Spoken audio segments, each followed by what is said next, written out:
Для тех, кто когда-то волею судьбы был лишен семьи, главным местом, дающим старт в будущее, является детский дом. Сегодня мы познакомимся с выпускницами Алданского детского дома. Ежегодно учреждение покидают 10-15 выпускников, выходя во взрослую самостоятельную жизнь. И у всех у них остаются самые светлые воспоминания. В детском доме нам жилось очень хорошо, мы были дружные, и у нас были педагоги хорошие, воспитатели. Детский дом дал много чего нам. Это, багаж знаний дал хороший, потом качество хорошее дали. И я пришла работать с 2002 года сюда и работаю по сей день с ребятишками. Помощником воспитателя работаю. Мои воспоминания только хорошие о детском доме, потому что нас приучали к труду, нас учили, готовили нас к самостоятельной жизни, педагоги нас, воспитатели. И все время мероприятия у нас проходили, праздники всякие. И сказать, что плохо жилось, я не скажу. Мы были ребятишками, нам было весело всегда. И как-то дружно мы тут жили. И всегда праздники у нас проходили. И все вот так вот. Всегда нас окружали хорошие люди по жизни. Это педагоги, воспитатели наши. Сейчас вы работаете с маленькими детьми? Да, в дошкольном отделении работаю, группа непоседы. А сколько у вас в группе детей? У нас в группе 9 детей. У нас с 3 лет до 7 лет. Багаж знаний, полученный Светланой Владимировной за 10 лет пребывания в детском доме, и тот огромный опыт, который она получила за 19 лет работы в стенах родного учреждения, помогают ей в ее работе.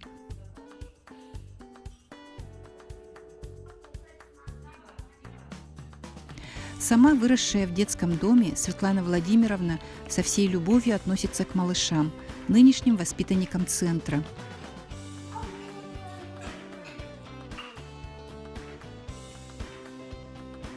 Еще одна выпускница Алданского детского дома, Оксана Петровна Лузгина, работает в родном учреждении социальным педагогом службы комплексного сопровождения.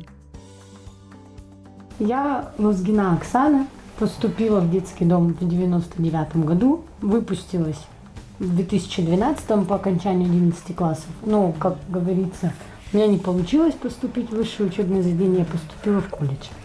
После колледжа я не остановилась на достигнутом и сразу же поступила на вышку.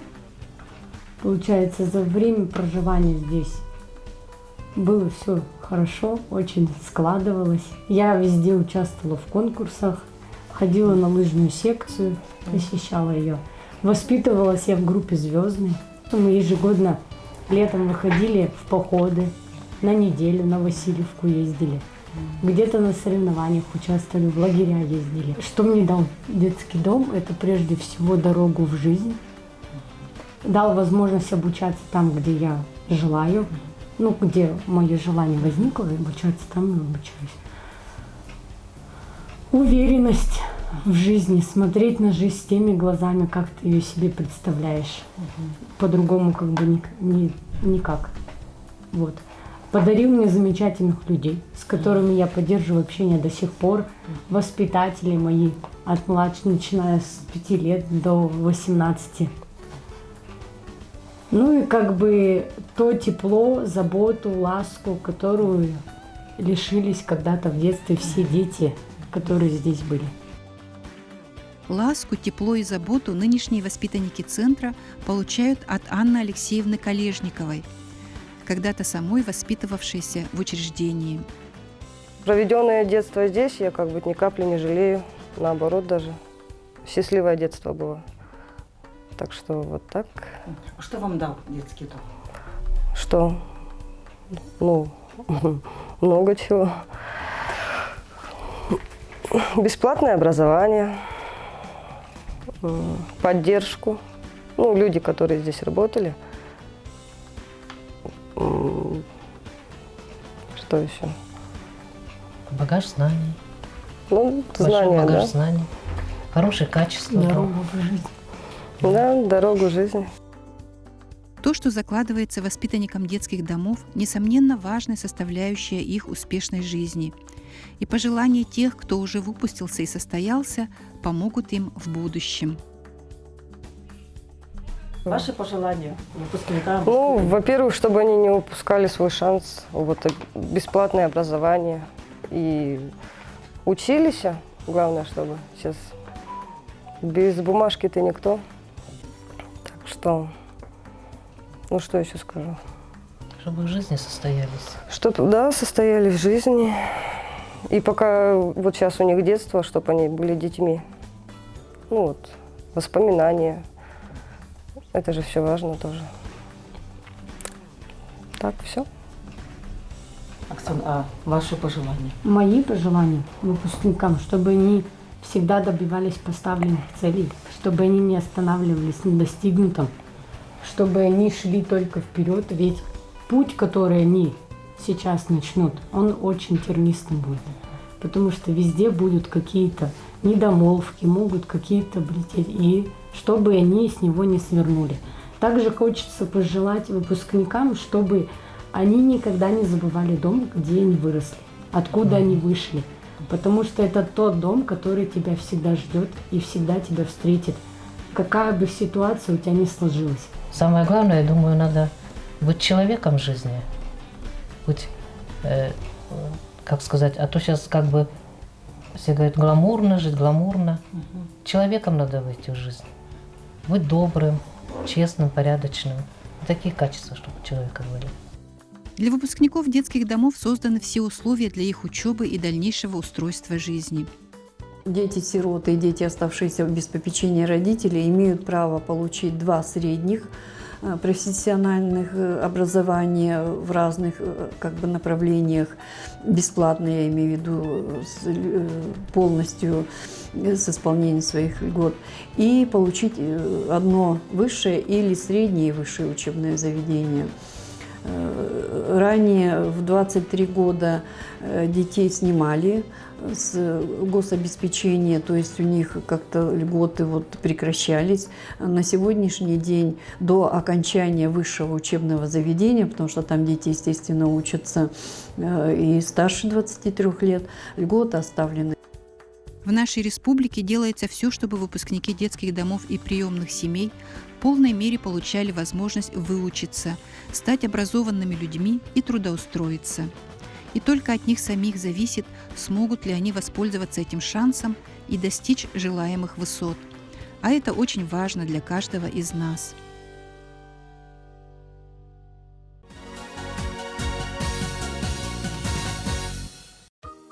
Сегодня мы познакомим вас с 7-летней Алиной и ее братом 8-летним Денисом. Денис, как и все мальчики, интересуется компьютером. Денис у нас очень любознательный мальчишка. Я думаю, что это тоже будет в будущем хорошим технарем, потому что он видит, как взрослые что-то делают, и с удовольствием повторяет за ними. Если мальчишки старшие занимаются конструкторами, он с удовольствием сидит, занимается конструкторами. Они у нас разбирают комплекты лего. Если старшие у нас собирают комплекты лего, разбирать потом никто не хочет по ячейкам. Вот в прошлый раз они на занятии у меня разбирали и складывали каждый свою запчасть, именно ложил. И Дениска очень хорошо справился с этой работой. Если вы потом посмотрите, что он сейчас рисует, а рисует Дениска редко, потому что попадает на занятия редко, более активные забирают у нас основное рабочее время, а он здесь редко бывает. Но тем не менее, когда вы посмотрите, что он сейчас сидит и рисует, он рисует сам просто, потому что видел, как это делали взрослые. А это в любом ребенке самое золотое. Денис очень послушный. Правильно, Денис? Я не очень люблю слово «послушный», потому что чем... немножко должна в каждом мальчишке быть какая-то дерзкость, правильно? Мне кажется, он показывает свой характер, когда это надо, но понимает взрослых, когда это нужно. Характер и собранность Дениса определили его увлеченность лыжами. Он не пропускает ни одной тренировки, учится кататься на лыжах и надеется стать чемпионом.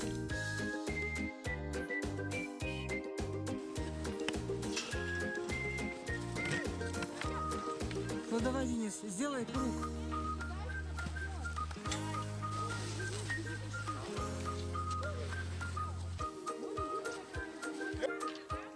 Алина с удовольствием катается с горки и очень любит весну. Алина, расскажи, что ты рисуешь? Весну. Стихотворение Ирины Токмакова. К нам весна шагает быстрыми шагами, и сугробы тают под ее ногами. Черные проталины на полях видны, видно очень теплые ноги у весны. Алина много и с интересом рисует. Познакомьтесь, это у нас Алина. Очень любит посещать кружки медиацентра, самоделкин, где там они лепят, рисуют, вырезают, всякие делают поделки разные. А еще Алина с удовольствием ходит в швейную мастерскую «Салон Домовенок», где под чутким руководством опытных преподавателей учится азам швейного дела. Для начала она обучается мастерству пришивания пуговиц, работе с иголкой и ножницами.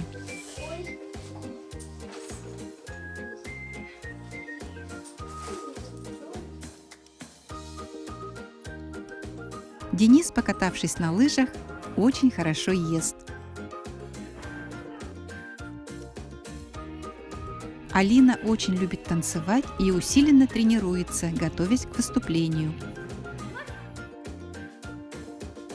Денис и Алина свободное время проводят вместе.